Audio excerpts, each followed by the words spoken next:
You're listening to the Ontos Podcast, where we explore the nature of stories and the pursuit of being in truth. I'm Maq. And I'm Vaud. And our sentience depends on you. Now cue the intro music.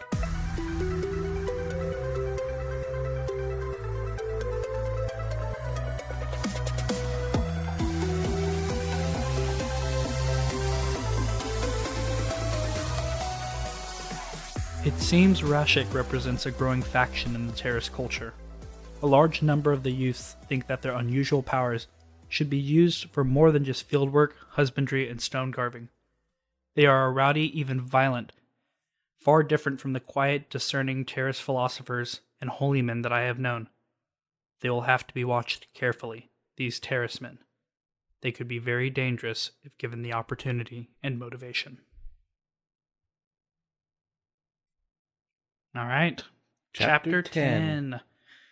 Ooh, there's so much to break down in that epigraph, and we'll get to it soon. But we open up again, this time with Vin traveling through the slums of Luthadel. So she's back, and she's traveling by herself, which is something that is pretty interesting. She's trying to hide herself and keep herself in incognito mode. She mentions, I think at one point offhandedly, that she's at the age where she should be either married off or having children or working, but her size allows her to kind of slink down and stay out of sight. We get a little bit of more of painting the background of what the everyday life looks like for the Skal workers in Luthadel. They mention how the noble houses own the kitchens that feed them, and they're paid in food tokens, not real money. They're like, hey, you worked for the day, here's a food token, go eat. And how the garrison itself, their job is not even necessarily to protect the city, it's to, again, control the city in ways such as, looking around and making sure that beggars aren't doing anything other than being worthless. Making sure every working Ska is working, not off and about like Vin is. Trying to figure out and determine whether any of the Skas are being rowdy or not. So the garrison doesn't seem too great. They don't seem like they're doing anything other than just policing the Ska themselves. But kind of moving on, Vin goes to one of the kitchens, hands the guy a coin that is different than the normal food token that they would be giving for the kitchen, and he nudges her over to the opposite side where a guy lets her in, and we learn that this is like the back lair essentially for an operation that Breeze is doing. And we learn that Vin was kind of pushed off onto Breeze because Kelsier wants his crew, the experts in these different allomantic powers, to start training her because, well, he can do everything. That's a jack of all trades, master of none. Mm-hmm. So he's trying to get her the best training that she can get in each individual, and Breeze here is a soother. So she arrives and she kind of talks with Breeze about using emotional allomancy, and you can see that she has she doesn't really have respect for it. She seems more interested in the other ones, and she just thinks, oh, I soothe your emotion, right? Like, you're mad at me, I make you less mad at me. It's that simple.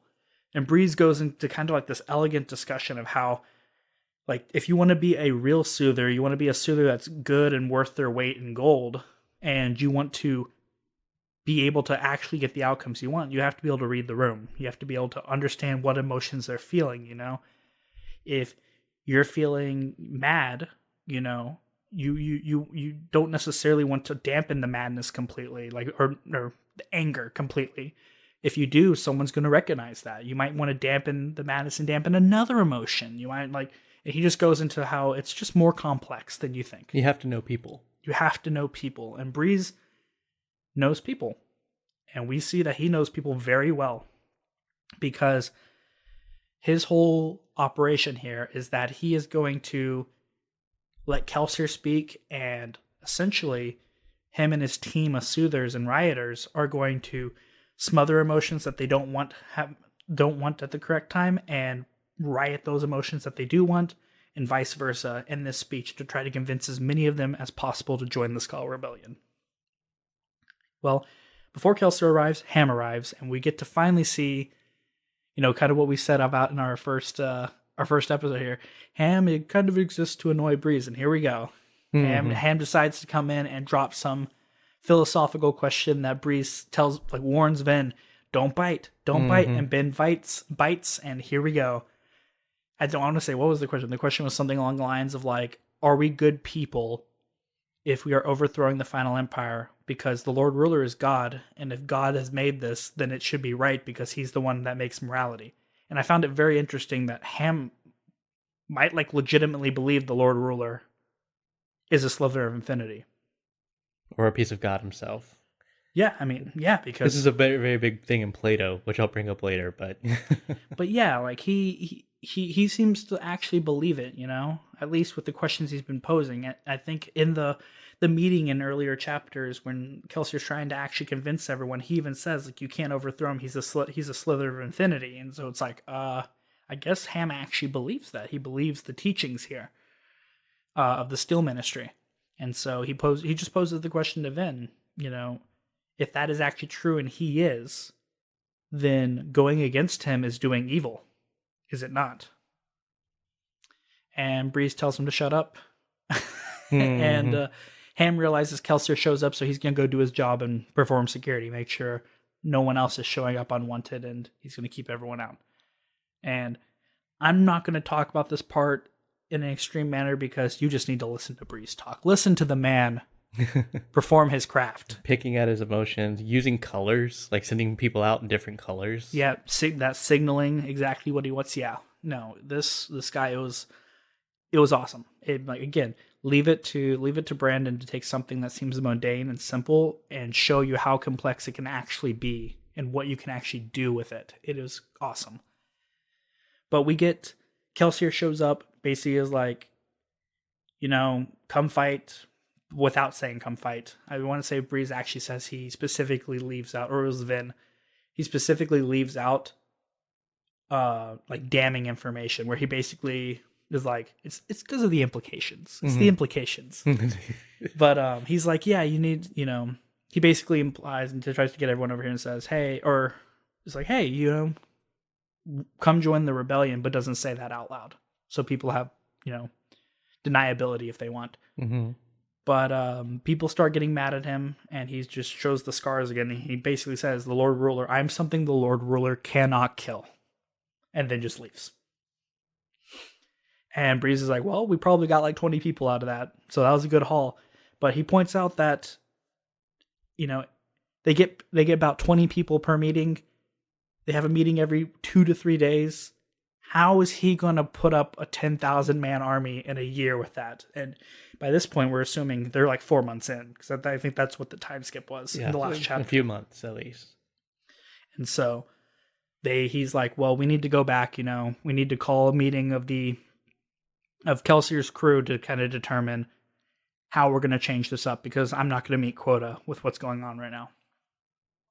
And yeah, we pass back to Kelsier at this point, and we get his point of view. We jump to him, and he's thinking on the rooftop about things and about ATM. And he says something that, again, is a little bit telling. We still don't know what ATM does, but he says any Mistborn burning ATM is essentially invincible. Yep. And the other big thing I think he mentioned was 90% of the atrium is being hoarded somewhere. Yeah, and when he thought about that too, something big he pointed out that it was such a sudden drop because it's Kelsier's mind. But he goes, oh yeah, in the 11th metal, I started those rumors. What?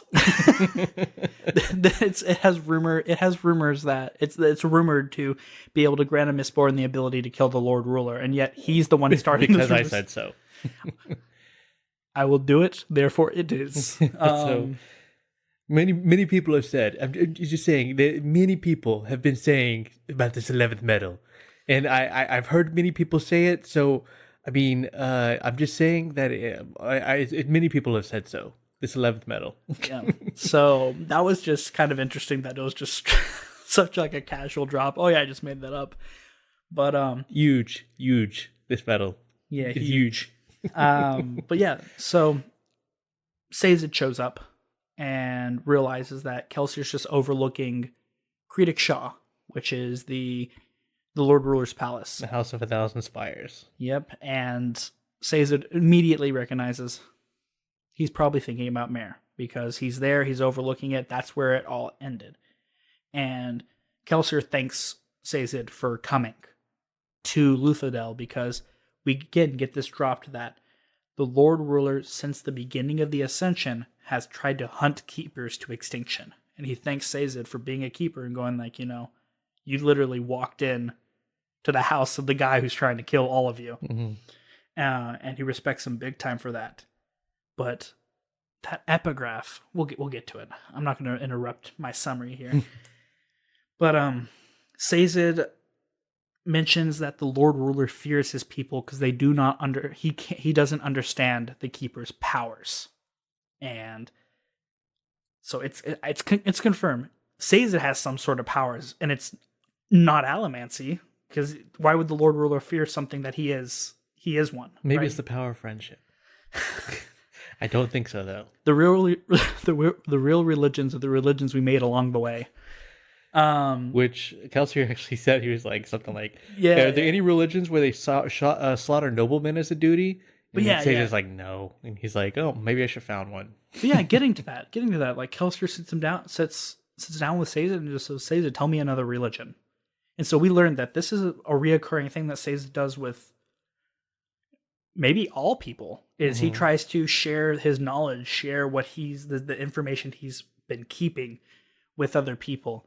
And so Sazed mentions another religion, talks about it, and then I think Kelsier says, like, why didn't you try to convert me on that one? And Sazed's like, oh, because I know this one doesn't fit you at all. And that's when he mentions, oh, well, maybe I should start my own religion. I'm going to start my own religion with dead noblemen and boxings. But yeah, they both leave. They returned to Lord Renew's manor, and I actually don't remember if they're in Lord Renew's manor, but they have the Avengers come together. Okay. We have like the crew comes together and they're talking about what could go on, and they need Marsh to infiltrate the Steel Ministry, and he hasn't been able to yet, which, funny enough, I think it's kind of hilarious. They call Marsh Iron Eyes.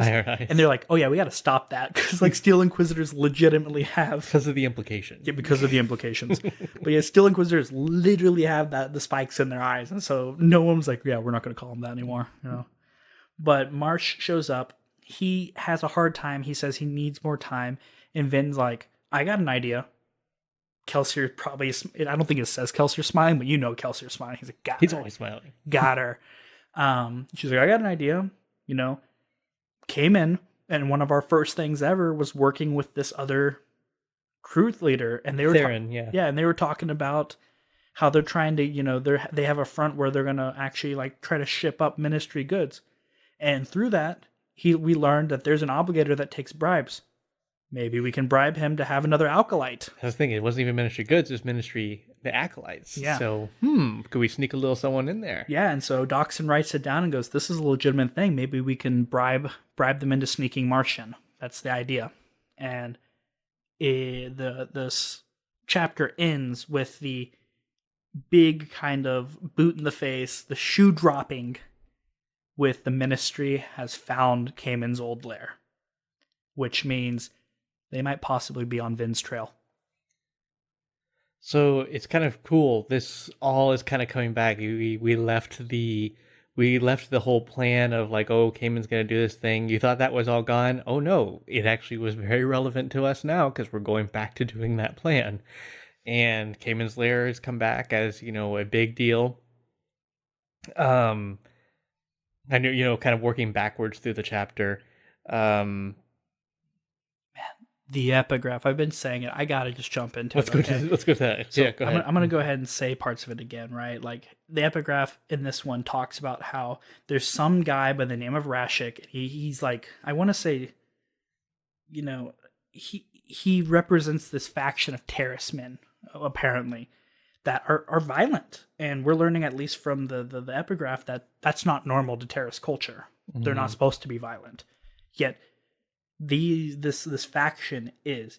And something that stood out to me is the epigraph has the writer saying, they will have to be watched carefully, these terracemen. They could be very dangerous if given the opportunity and the motivation. And then in the last chapter, Kelsier points out how dangerous Sazed could be. Sazed himself says the Lord Ruler does not understand our powers, therefore, he fears us. And it gets dropped again that the Lord Ruler has been hunting the Keepers to near extinction since the Ascension. If we're assuming that this is the Lord Ruler in the epigraphs, and we're kind of getting like a flashback sort of moment here, what can the Terracemen do that has him so afraid to the point where even in the epigraphs, he's like, we got to watch out for these people. Well, it's also interesting that Caesar is the only Terraceman we're run into. Yeah, so far, yeah. Like we're seeing all these other different types of people. We're even having a mention, but Terracemen, not so much. So, I mean, something weird hanging around, when it comes to, and because this is like the second time Kelsier's, mentioned that Sazed can be something to, Sazed could be someone to be concerned about, someone you don't want to take lightly. Yeah, I want to say even I might be remembering a little bit of chapter 9 here, not chapter 10, but it is a previous chapter, so we're good, okay? But they mentioned like there's a breeding program for the Terrace people. Just like there's breeding of the Ska, there's a breeding program for the Terracemen too. Breeding's a thing in this world, clearly. It is, but the thing that's is, again, what can the Terrace people do? Why would you even breed them if they had it must be obvious. Do they all have this power? If they do, why even breed them if you fear them?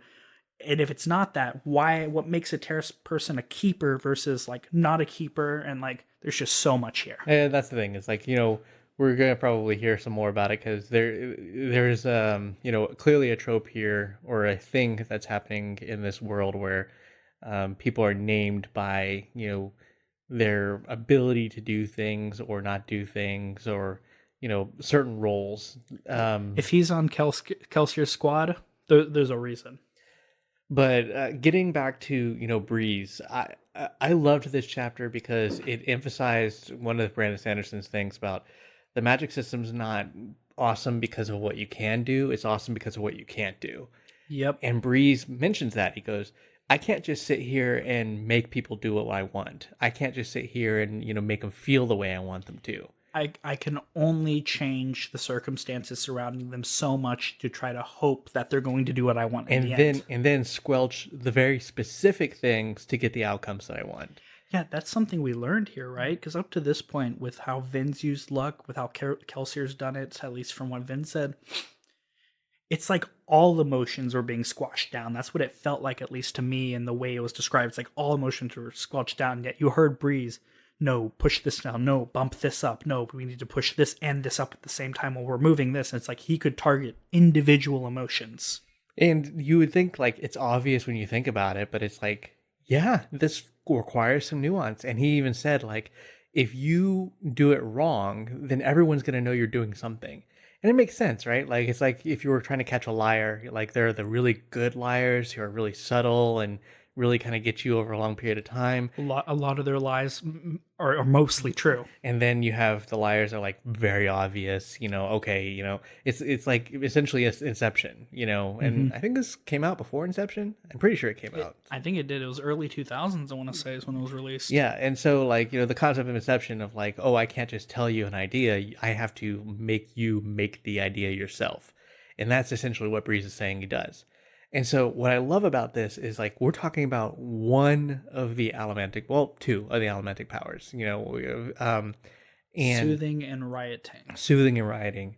And there's already subtlety there. And we kind of saw that earlier in other chapters when he was talking about steel, when he was oh, you have to keep it right below you. You usually have to balance on certain things. You have to understand weight and trajectory. And when something hits something, it's going to push you back.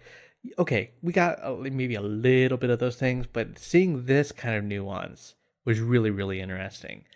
Yeah, up to this point, it was surprising because I want to say that I said in the chapter where we discussed where Kelsier and Vin went off on their first training bit, I was like, oh, steel and iron are the most important ones, or at least the ones you can do the most with. After listening to this chapter, like, I'm team emotional allomancy. This stuff is cool. This is like where it's like, oh, I have really super strength, and they're like, well, that super strength doesn't do anything when I have like telekinesis, or not telekinesis, but like the ability to control your mind. Okay. You mad, but why do you gotta be mad? But why are you mad though? and so that, I mean, this was like a super interesting, like you said, reading it is the only way to really get it. Oh my gosh! So the why are you mad? It's only a game. I just realized, why are you mad? I'm only Breeze. Yes.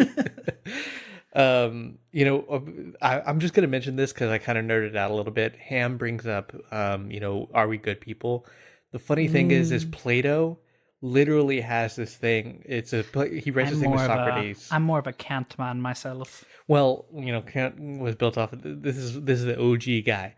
His one of his foundational questions is something holy because God says it is, or he says the gods, or is something holy because the gods say it's holy, or is it holy in its own nature and the gods say it's holy because of its holiness? Ooh, and that's is it a chicken or an egg? Well, so that's it essentially talks about, like, is holiness something innate that the gods tell us about, or is it only holy because the gods say it's holy? And that's literally basically what Ham is saying. Is this good because it's good in us of itself, or is it bad because the Lord Ruler has to be good because he is God, or whatever? Essentially, is it bad because the Lord Ruler says it's bad, or is it bad because, whatever? Ham does say, though, he does like concede in his little philosophical thing that he goes, I mean, but can the Lord Ruler be wrong? And we're, in this case, evil is actually good. Yeah, and it was handled rather ham-fistedly, but okay, that no more puns from me. But yes, but it was just kind of funny. I was kind of nerding out about it. I was kind of disappointed that they let it go rather flat. But you know what? That's not what the whole point of this scene was. So hey, okay, listen. We were learning about the subtle touch of emotional allomancy. That was Brandon's subtle dip in, okay? He didn't want to pull on you too hard. So then we get some more build up about the ATM, which you are invincible if you're burning it, apparently. But not just that. I mean, yeah, we knew ATM had something going on, but what I found super interesting was the ATM economy. They talk about how rare it is, but this almost seems like a De Beers situation. You know De Beers? Like they own like all the diamonds in the world. Nope, so no idea. So that's why diamonds are super expensive, because they're actually like common, like in terms of like valuable gems go, but they seem super expensive because they only let a little bit of it out. So it's kind of like that same thing going on here. Kelsier knows about the fact that 90% of the ATM that he saw go out like isn't going out to among the nobles. So he's saying this has to be in the treasury, because where else would it be? Yeah, and the thing is, and they mentioned this, I think, in their planning chapter, that the ATM is the way that the Lord Ruler houses the nobility, and then like that's the way he handles them, and then they handle essentially everything else, because right, it makes sense that he would hoard literally 90% of the supply, because if he just let it be out there, then all sorts of wackiness would be going on right now. So that's why it's one of the reasons why it's so difficult to find. I was gonna say, it makes you wonder though, right? Like, he's the only survivor from that place. How many people actually know that he's hoarding 90% of it? Do the great houses know he's keeping 90% and they're letting the 10% come out? Or do they not even know that there's actually that much ATM out there? From what the earlier chapters said, they didn't even know where the ATM comes from. And it sounds like it only comes from one place, as far as we know, the Pits of Fat Sin. And the Lord Ruler has a monopoly on it, so yeah, I don't think they know anything about like where the ATM comes from. They don't know where it comes from. They don't know how much to get it. So it seems like it makes that Kelsier would probably be the only person who knows exactly how much ATM's at stake, potentially at stake. So what he would say is, whatever ATM you know about, if you know about all the ATM, I guarantee there's at least 10 times more out there. Yeah. That's a pretty big deal. Yeah, that is. Um, Kelsier started the rumor about the 11th medal. What the heck? Well, the rumor had to come from somewhere too. I'm going to presume, because we get Kelsier's point of view, and he believes that the 11th medal has something going on with it. So he didn't just make it up. Okay, so yeah, like I agree. I think he probably found a legend of the 11th medal and then went, that's too subtle. That's not going to do. I believe that this can do something, so let's make it even grander. I'm gonna kill the Lord Ruler. And this is how, this is how I'm gonna do it. So I mean, he does have, he's at least spreading some mythos, but he's not making it up. There is something about this 11th medal. He doesn't seem to know much about it, about like how to work it or whatever. But it is. I agree. It's funny that like everyone's belief that the 11th medal could be the potential key is pretty much solely based off what Kelsier's saying. And I'm just kind of curious, what do you think about like why he could be doing this? Because I've noticed, at least, he seems to kind of bash the ska for their beliefs and what they see, because he thinks it's silly. And so I'm curious here, is this his way of getting to people in the sense that he's like, well, if you can't change that they're superstitious people, if I need to change something, I must make it superstitious. I mean, he definitely seems to have at least that idea. I mean, he at least when we look at the way he's been doing so far, outside of just the group, there's only a couple times where we see him outside of like the crew meetings. Mm-hmm. That's been in the prologue, where he totally burned someone's entire everything down. Mm-hmm. And then when he went and killed all those people so that he could steal from a safe. Yeah, he attacked House of Venture. And then we kind of saw him do these pep talks, to do some recruiting. And then like this little kind of side meeting with Sazed. He does seem to kind of want to operate in the shadows a lot. And it seems like he's operating in the shadows a little bit more than we even know. Because when you see him, like, he's already saying, like, oh, I'm causing mischief among the nobles. Well, he's also just disappearing, he's at least disappearing, and that's what people, think he's going off and doing. And on all these pep talks, he's at least bringing up, some little nugget of something going on. And he's saying, like, he already is buying into his survivorship thing, going, look at my scars, there's only one way to come from. I am a thing that the Lord Ruler can't kill. I mean, that's a very V for Vendetta way of going about it. Ideas are bulletproof. Yes, but there are no bullets here. There's coins. But yeah, I mean, talking about this, another thing I want to bring up here is with how like Kelsier is kind of bashing superstition in a sense. He's so like into, at least from what I'm hearing with the small conversation with Sazed, he seems to be very into religions, but he's into them for their passion. He says that. He says they all had passion. They all had passion, and it's something that whenever he says we, I just always assume he means the ska. He says it's something that we lack and we need to bring back. And so he and Sazed seem to be on the same page here, Yeah, but that they both believe that beliefs have power. And so I'm very curious to see where they're going to go from here. And personally, I want more Sazed. Hey guys, it's Matt. Thanks for listening to the Altos podcast. You'll start seeing regularly scheduled episodes starting November 14, 2022. If you'd like to follow us, please consider subscribing. We're a small project, so please support us with likes and comments, because that's what the algorithms crave. If you're listening to the YouTube channel, please hit the notification bell. And if you really want to give us a boost, consider supporting us on Patreon so we can give Vaud a better mic.